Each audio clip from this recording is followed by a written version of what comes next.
दोस्तों good morning. कैसे हैं आप सभी? उम्मीद अच्छे और बेहतर होंगे। सुबह सुबह की ये मेरी एक ख़ास बातचीत रही आपके सभी के साथ। ये वीडियो मैं शूट कर रहा हूँ एक ख़ास मुद्दे पे के लिए, क्योंकि ये मुद्दा काफ़ी ज़रूरी है। क्योंकि वाकई हमारा जो देश है वो एक क्राइसिस में गुजर रहा है, जिसका अंदाज़ा किसी को लग नहीं रहा है। क्योंकि कुछ लोगों के पेट भर रहा है आसानीपूर्वक और कुछ लोग अपनी ज़िंदगी से जद्दोजहद कर रहे हैं। तो जो अपने जीवन से जद्दोजहद कर रहे हैं, लड़ रहे हैं प्रतिदिन के लिए, उनके लिए वो चीज़ें बड़ी कठिन लग रही हैं।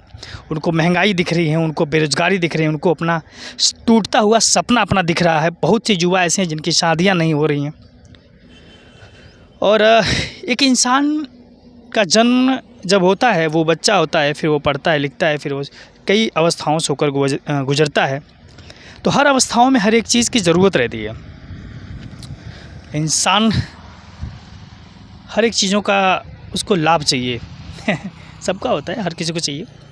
तो बात मैं कुछ ज़रूरी मुद्दे पे कर रहा हूँ, क्योंकि करने वाला हूँ, क्योंकि ये बात है हमारे पॉलिटिक्स की। क्योंकि पॉलिटिक्स ही एक ऐसी सिस्टम है, पॉलिटिक्स ही एक ऐसा सिस्टम है जो हमारे देश में सारी चीज़ों पर संतुलन बनाए रखता है। अब बात ये है कि आखिर हम बेरोज़गारी के दलदल में हैं और ये हर किसी को महसूस नहीं हो सकता, क्योंकि किसी का पेट भर रहा है और कोई खाली पेट भी सोने को मजबूर है। और सबसे ज़्यादा परिस्थितियों में अगर वो कोई परेशान है तो वो इस देश का युवा है। युवा नौकरियों के लिए भटक रहा है। प्राइवेट सेक्टर में उसके लिए इतनी समस्याओं का सामना उसको करना पड़ता है,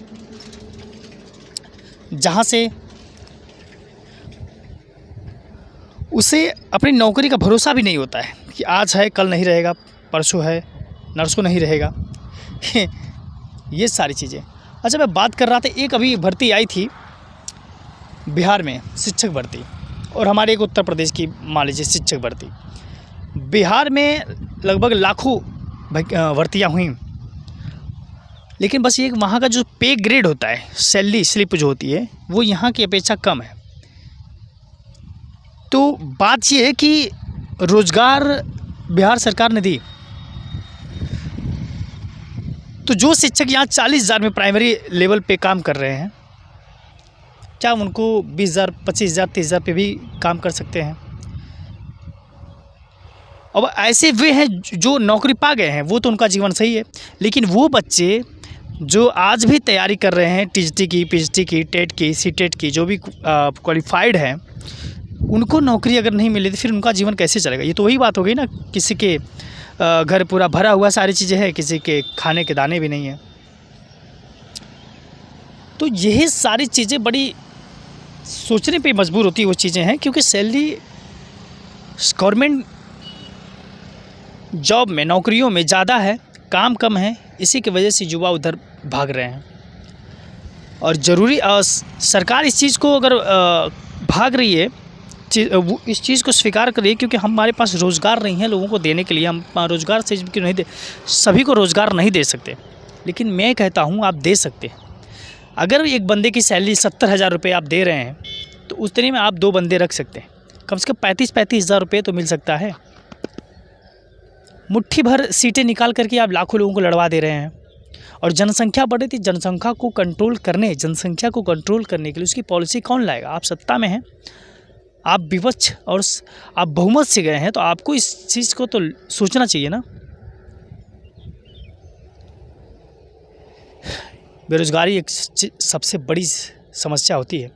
आप 2014 से इधर का अंदाज़ा लगा लीजिएगा कि क्या जो हमारे देश का जो रोज़गार जो मिल रहा था लोगों को, आस्था एक अलग चीज़ है। क्योंकि आपके पेट में, जब आपके घर में सारी चीज़ें भरी रहती, तभी पूजा भी अच्छी लगती है, नमाज़ भी अच्छी लगती है, चर्च में दुआ वगैरह जो लोग करने जाते हैं, वो भी सारी चीज़ें अच्छी लगती है। क्योंकि सबसे पहले रोटी रोज़गार चाहिए लोगों को। प्राइवेट मैन्युफैक्चरिंग सेंटर यहाँ पे नहीं है, प्रवासी लोग हो जाते हैं, मजबूरी में अपना प्रदेश छोड़ के जाना पड़ता है दूसरे प्रदेशों में। ये सबसे बड़ी चीज़ है। इन्हीं सब चीज़ों पे ध्यान देने की ज़रूरत है, क्योंकि वोट आप कीजिएगा, क्योंकि लोकसभा चुनाव का आगाज़ हो रहा है।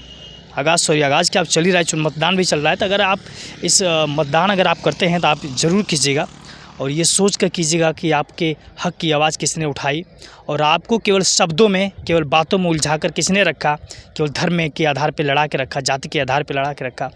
अच्छा, ये चीज़ सबसे बड़ी चीज़ मैं देखता हूँ, ये सोचने वाली बड़ी विषय होती है और ये बड़ी संवेदनशील चीज़ों में आपको बताना चाहूँगा। अच्छा, जनरल वालों को ये बता के रखा जाता है कि आपको नौकरी इसलिए नहीं मिल रही है क्योंकि आरक्षण वाले जो SC ST OBC वाले जो बच्चे हैं वो इस चीज़ में प्रवेश कर जाते हैं, इसलिए आपको सीटें नौकरी नहीं मिलती। ये जनरल वाले बच्चों को ये कह कर के उनको नौकरी नहीं दी जाती है, समझ रहे हैं। और आरक्षण वाले बच्चों यानी जो जिनको रिजर्वेशन की ज़रूरत, थोड़ी सी प्रोत्साहन दिया जाता है सरकार की तरफ से, उनको नौकरियां अगर इस टाइम इसलिए नहीं दी जा रही हैं, नहीं मिल पा रही हैं क्योंकि उनको ये कह के टाल दिया जा रहा है कि आप अयोग्य हैं, आप उस योग्यता को पार नहीं कर पा रहे हैं, उस योग्य कैटेगरी को नहीं पार कर पा रहे हैं। इसकी वजह से आप उस चीज़ों को नहीं उस जो क्राइटेरिया होता है एग्ज़ाम्स का, उसको आप क्वालिफाइड नहीं कर, आप कैसे क्वालिफाइड कर पाएगा। बच्चे पढ़ते हैं, गरीबों के बच्चे मेहनत के साथ, आप ऐसे 10+2 क्लर्क लेवल तक की जॉब्स को आप IAS PCS लेवल तक की कंपटीशन आप करवाएंगे। हमारी बढ़ रही जनसंख्या को कंट्रोल करने के लिए कोई पॉलिसीज़ आप लाए हैं, आपके कर्मचारी रहते हैं, कुछ ऐसी चीज़ें लाए हैं, लोगों में जागरूकता फैलाई गई है? नहीं फैलाई गई है, क्योंकि अगर महंगाई बढ़े तो बेरोज़गारी बढ़ेगी तो गरीबी बढ़ेगी। अच्छा, गरीबी बढ़ेगी तो हमारा हिंदुस्तान कभी शिक्षित नहीं होता, ये मैं दावे के साथ कह सकता हूँ, ये 100%। क्योंकि कहीं ना कहीं गरीबी और बेरोज़गारी का जो सामना होता है, जो चीज़ें एक युवा की ज़िंदगी में होकर गुजरनी चाहिए, जो सबको मिलने चाहिए,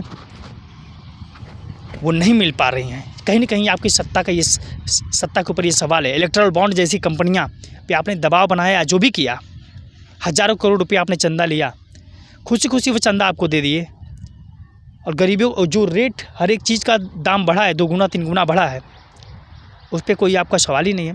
70 साल या 55-50 साल 60 साल तक राज करने वाली जो सरकारें थीं पहले, बहुत सारी चीज़ों का डेवलपमेंट हुआ, इस बात को आप नकार नहीं सकते हैं। और मात्र 10 साल के कार्यकाल में आपने महंगाई को किस स्तर पर लेके जाकर फेंक दिया है, ये भी सोचने वाली बड़ी बात है। आप समझिए, अगर आप जनरल कास्ट में हैं तो आप भी समझिए, अगर बच्चों का आपका रोज़गार आज आपको मिल रहा है, कल नहीं मिलेगा, क्योंकि देश डिक्टेटरशिप के जब चला जाएगा, 1 नेशन 1 इलेक्शन की तरफ चला जाएगा, तो आपके पास जवाब नहीं होगा उस चीज़ करने के लिए। देश हमारा गुलामियों को जंजीरों में क्यों जकड़ा था, इसी वजह से। तो मैं चाहूँगा आप युवाओं के भविष्य के लिए वोट कीजिएगा, क्योंकि ये बड़ी मार्मिक विषय है, और एक इंसान होने के नाते, इंसानियत रखने के नाते आप उस चीज़ का सपोर्ट कीजिए जो इस देश के युवाओं के लिए अच्छा हो। जो दवाओं के दाम इतने बढ़े हैं, उसके भी सोचने का बहुत ही गंभीर विषय है। तो ये मेरा छोटा सा वीडियो था, ये शूट किया था। ज़्यादा से ज़्यादा इस लोग को आप वीडियो को शेयर करने का आप लोग कोशिश कीजिएगा। नहीं शेयर करते हैं तो आप देखिएगा और समझिएगा, आप किसी भी जाति वर्ग से हों, आपको बस लड़ाया जा रहा है धर्म के आधार पे, और आपको नौकरियां नहीं दी जा रही हैं। नौकरियां चाहे प्राइवेट सेक्टर में हो या गवर्नमेंट सेक्टर में, होनी तो चाहिए। मैन्युफैक्चरिंग सेंटर नहीं है यहाँ पे हमारे पास। आज फ़ोन जो बनाता था, जो अदर कंपनियां जो बनाती हैं, वो सस्ते में कम पैसे में बनाती, काम भी चलता है, लेकिन वही चीज़ अगर हमारी भारतीय कंपनी बनाती है तो उसका लाखों में प्राइसेस होती है, तो कैसे चलेगा। आज हर एक चीज़ों की ज़रूरत हर इंसान को है। तो बहुत बहुत शुक्रिया। मैं एक और वीडियो बनाऊंगा, उसमें और भी सारे डिस्कस हम करेंगे। इस वीडियो को ज़्यादा से ज़्यादा शेयर कीजिएगा और सब्सक्राइब कीजिएगा, क्योंकि आप हमसे अगर जुड़ते हैं तो हमें एक अलग प्रोत्साहन मिलता है, हौसला मिलता है। क्योंकि ये माइक मैंने उठाया तो मजबूरी में उठाया है, क्योंकि मैं भी कहीं ना कहीं उन चीज़ों का सामना कर रहा हूँ। नहीं तो आज मैं भी किसी अन्य चीज़ के लिए प्रैक्टिस कर रहा था, सारी चीज़ों कर रहा था, क्योंकि वो चीज़ें मेरे सामने जब आके गुजरी हैं, तो मैं भी सोचा कि न जाने कितने युवा जो होंगे वो इस दर्द से गुजर रहे होंगे, जिनके सपने टूट रहे होंगे। लेकिन टूटेंगे नहीं, हम लोग तो लड़ने वाले हैं, क्योंकि हारा वही है जिसने लड़ा नहीं है। बहुत बहुत शुक्रिया, धन्यवाद। चैनल को सब्सक्राइब जरूर कीजिएगा। फेसबुक पर अगर देखेंगे तो मेरा नाम जो है अंबिका कुमार ऑफिशियल के नाम से पेज भी है, फेसबुक पेज भी है। और यूट्यूब पे अगर देखेंगे तो ABS 9 न्यूज़ करके एक यूट्यूब चैनल बना हुआ है, उस पे जा करके आप सब्सक्राइब कर सकते हैं। वीडियो दोनों पे मिल जाएगा आपको। बहुत बहुत शुक्रिया, धन्यवाद।